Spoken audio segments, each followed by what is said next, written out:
What was going through your mind watching Islam do what he did in such a dominant fashion? Frustration. I think it was frustration. Not that I had a dog in the fight. Frustration from what I was seeing from JDM. First off, let me just say I could not have been more wrong about the picks. I was completely wrong about two major things. I underestimated Islam's ability to do what he did at 155, going up a weight class at 170, being not the bigger man anymore, and still having that ability, which he very much showed that he did. The other thing, the more the more overwhelming thing to me that frustrated me during the fight was I overestimated the ability of JDM having Craig Jones and Alexander Volkanovski in his corner and what they would bring in terms of just being able to not stifle the takedowns, but be a step ahead of him completing a takedown and frustrating Islam being able to get back up somewhat that Alexander Volkanovski was able to do in their first matchup. I thought we would see a trickle effect of that against a bigger man, and it would start to frustrate Islam. The takedowns would start to get a little more effort involved, and he wouldn't have the success. And I thought by the third or fourth round, you would start to see the tide turn. We didn't see that at all.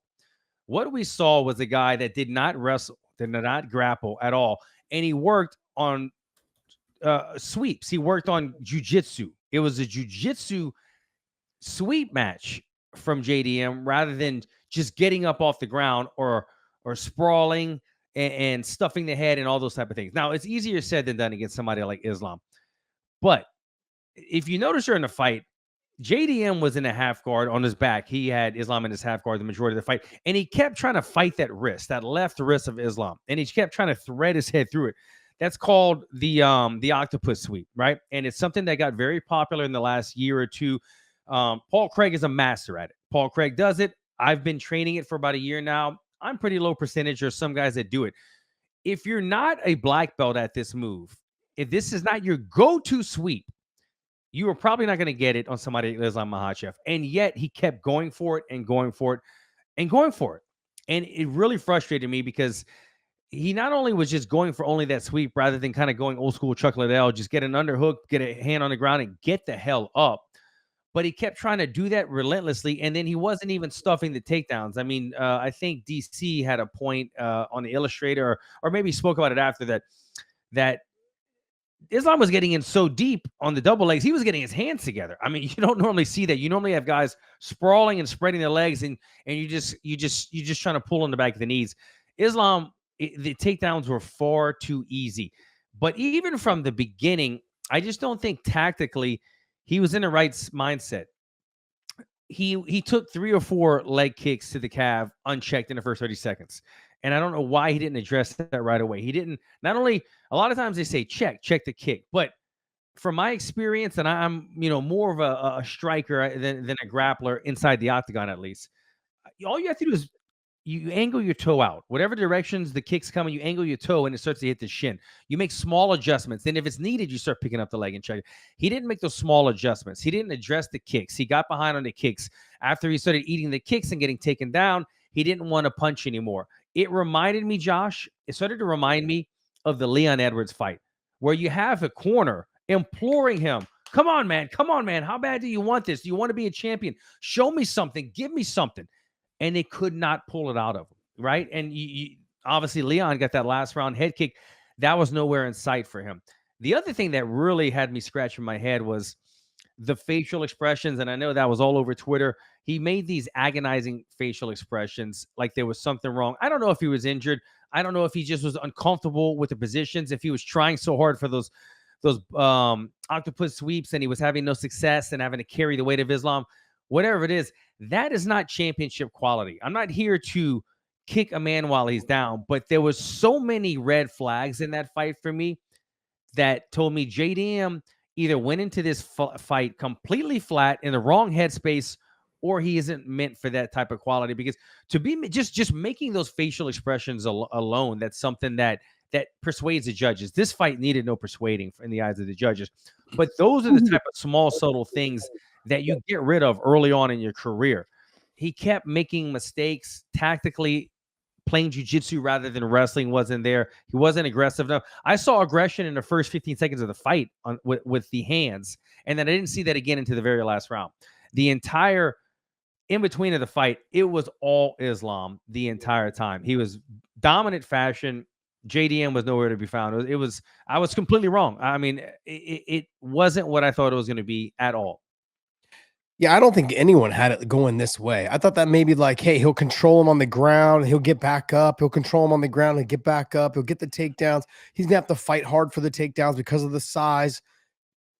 Ultimately, though, like I even thought, even I've trained with Islam. I was there the week, the week up or the week before. Like I was expecting more clinch work. I was expecting more foot sweeps, more inside trips, like those type of things in the clinch.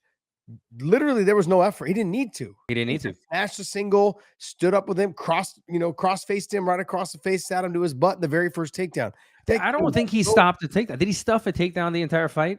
There might have been some half sweeps that he kept his balance, but I don't think he had any success on the defensive side at all. No. Look, do we say that it's a JDM's fault, or do we say that Islam is just that good? That's where I'm at right now. Like he came up and made the guy look that good. He's the current champion. Like he's been 9 fights in a row. He hadn't lost 9 fights in a row in the UFC. He hasn't lost since he's been in the UFC. Are we just not giving Islam the credit he deserves? I know everyone's gonna say, hey, like Islam gets all the credit, this and that, but people are not giving him the credit. Like he came up 15 pounds. It wasn't like he came up 10.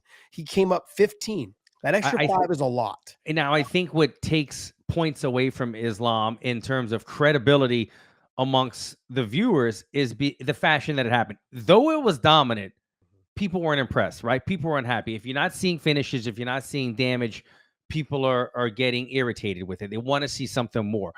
This was one of those fights where I'm tuned into everything, but when you come off of a couple of haymaker knockouts and you go into a 5-rounder that's pretty dominant, it was kind of Chimaev versus what's it, the former champion DDP. Yeah, DDP. Thank you very much. Not the most exciting, but if you're into grappling, we could appreciate it. And so I think that's where it comes. We talked about him being number 1 right now. I go back and forth with this, man. This is water cooler talk. This is an argument that each party is going to have a story. It's going to have a side. For me, it comes down to what have you done lately? This is a what have you done lately sport. And that's just the way it is, because one thing about Ilia Topuria, he's the cleaner fighter. He gets these devastating knockouts, and he's putting guys away. Guys that have never been knocked out, he's knocking them flat on their ass. And that gets points, right? But he's not fighting that frequently. Ilia Topuria is the guy that said he wants to maybe retire when he's around 32 in a couple of years. He's the guy that right now he's fighting once to twice a year. Islam is the guy that just fought, and he dominated a guy in a weight class up. So you bump him up above Ilia Topuria, I've got no problem with it, right? It's what have you done lately? If Ilia Topuria comes back and he fights the winner out of Arman and Hooker, or he goes up and he fights in welterweight, whatever he does, then he has a stake at the claim. But until you have done it, it's what have you done lately? And so I have no beef with Islam taking the #1 slot.